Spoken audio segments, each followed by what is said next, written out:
ஐபிஎல்ல இந்த அதிரடி ஆட்டங்கள் எல்லாத்தையுமே நம்ம மறந்தே போயிட்டோம். அப்படியான ஐபிஎல்லின் டாப் 3 அண்டர் ரேட்டட் இன்னிங்ஸ் தான் நாம இந்த வீடியோல பார்க்க போறோம். நம்பர் 1 யூசுப் பத்தான். அதிரடினா என்னன்னு 90s கிட்ஸ் கிட்ட கேட்டீங்கன்னா அவங்க சொல்ற பேர் யூசுப் பத்தானா தான் இருக்கும். அந்த அளவுக்கு பல நாடுகளை தன்னுடைய அதிரடி மூலமா அலற விட்டவர் தான் யூசுப் பத்தான். அவர் 2014ல கேகேஆர்ல ஆடி இருந்தாரு. கேகேஆருக்கும் எஸ்ஆர்எச்சுக்கும் ஒரு லீக் மேட்ச் நடந்துட்டு இருந்துச்சு. அந்த மேட்ச்ல 15.2 ஓவருக்குள்ள 161 டார்கெட்டை அடிச்சா மட்டும்தான் கேகேஆர் 2வது இடத்தை பிடிக்க முடியும் பிளே ஆஃப்குள்ள அப்படிங்கிற சிச்சுவேஷன். அதனால டார்கெட்டை 15.2 ஓவருக்குள்ள முடிக்கணும் அப்படின்னு சொல்லிட்டு கேகேஆர் களமிறங்கி இருந்தாங்க. ஆனா ஃபர்ஸ்ட் அவங்களால முடியவே இல்லை. அப்பதான் அவங்களை காப்பாற்ற உள்ள வந்தாரு யூசுப் பத்தான். ஆட்டனா இதுதாங்க ஆட்டம் அப்படிங்கிற மாதிரி செம அதிரடி ஆடி இருப்பாரு. டேல் ஸ்டெய்னியே விட்டு பொழந்திருப்பாருன்னு சொல்லலாம். அன்னைக்கே ஆஸ்திரேலியா கூட யூசுப் பத்தான் பேரை கேட்டு அப்படி நடுங்கினாங்க அப்படின்னு சொல்லிட்டு இந்த இன்னிங்ஸ் மூலமா காட்டியிருப்பாரு. செம அதிரடி ஆடி இருப்பாரு. 7 6 அடிச்சிருப்பாரு, 5 4 அடிச்சிருப்பாரு. வெறும் 22 பாலுக்கு 72 ரன்களை விளாசி இருப்பாருங்க.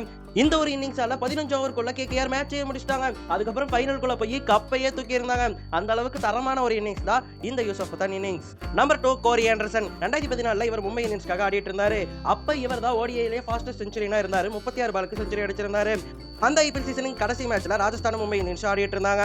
மும்பை இந்தியன்ஸ் 190 டார்கெட்டோட ஆடிட்டு இருந்தாங்க. ஆனா 190 அவங்க 14.3 ஓவருக்குள்ள எட்டி பிடிக்கணும். அப்பதான் பிளே ஆஃப்க்கு தகுதி பெற முடியும். இல்ல அப்படின்னு சொன்னா ராஜஸ்தான் தகுதி பெற்றுவாங்க. அந்த மாதிரியான இக்கட்டான சூழ்நிலையில கோரி ஆண்டர்சன் வந்து களமிறங்கி இருந்தாருங்க.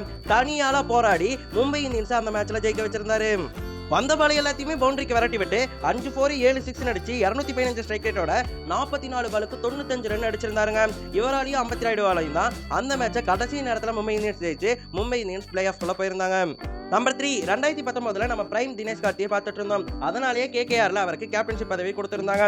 அப்படியாக 2019ல ராஜஸ்தானுக்கு எதிராக கேகேஆர் ஆடிட்டு இருந்தாங்க. முதல் இன்னிங்ஸ்ல கேகேஆர் ஆடிட்டு இருக்கும்போது அவங்க ரொம்ப சரிவில போயிட்டு இருந்தாங்க. அதை மீட்டெடுக்க தினேஷ் கார்த்திக் உள்ள வந்திருந்தாரு.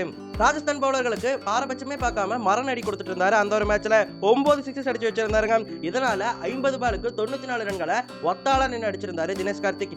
நூலிலே செஞ்சுரியை தவற விட்டுருப்பாரு.